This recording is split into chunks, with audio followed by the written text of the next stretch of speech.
Even if I am asked to quit eating cakes, I will secretly eat lemon cake. You know why? Because of the flavor that comes from it. Hello, creative bangers. We have something interesting today. All right.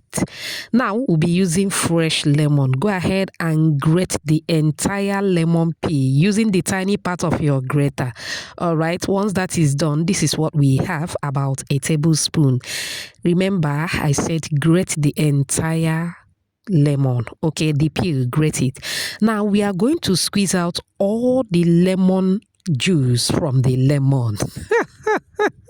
Thank you so much for watching today's video. To my returning subscribers, I appreciate you all.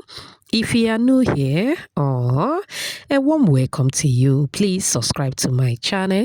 Also like and share this video with your loved ones.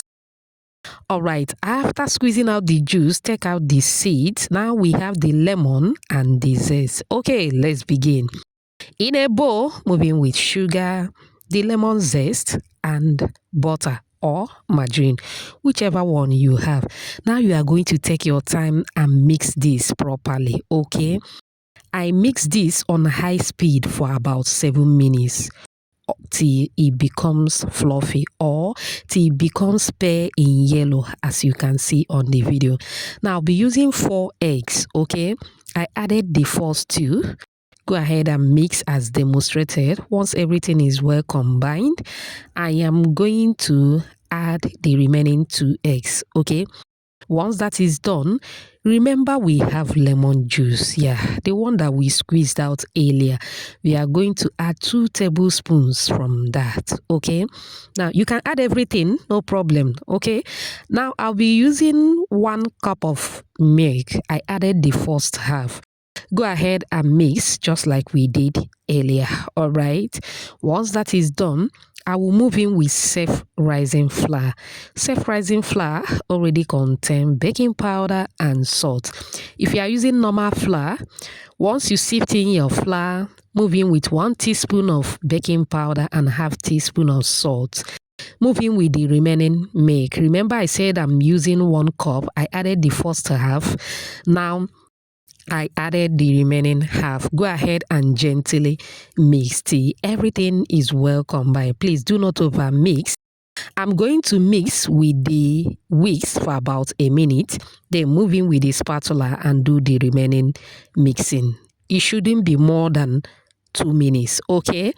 Shout out to you, Favor, watching from Abuja, Nigeria. Queen Nelson from Ghana, Ebby from Nigeria, Consolate watching from Uganda, and Caroline all the way from Ivory Coast. Whoops. Aww. I'm glad you all love the recipe. Please let me know your name and where you're watching from, so I can give you a shout out in my next video. Apologies if I didn't pronounce your name very well, okay? All right, with the spatula, I continue mixing using the cut and fold method. If you are with me at this moment, type cut and fold at the comment section. After cutting and folding, the cake is ready. Please do not overmix, okay? Transfer into your well-greased baking pan. Arrange properly to be in the same size with your pan. Go ahead and bake in a preheated oven for 40 minutes. Yes, I baked for 40 minutes. You can bake more than that depending on your heat, or less than that, okay? Now this is what we have. Look at that. It turned out so well. Oh, the aroma, heavenly. Do you love what you are seeing? Do you? If you do, type another banger at the comment section. It turned out so well. I don't think there is a cake that is tastier than lemon cake, especially when made with a fresh lemon. This tasted so good. The texture, oh my word. Give it a try and get back to me as usual. Remember, homemade is better than junk. I hope you find this video helpful. Thanks for watching. Bye.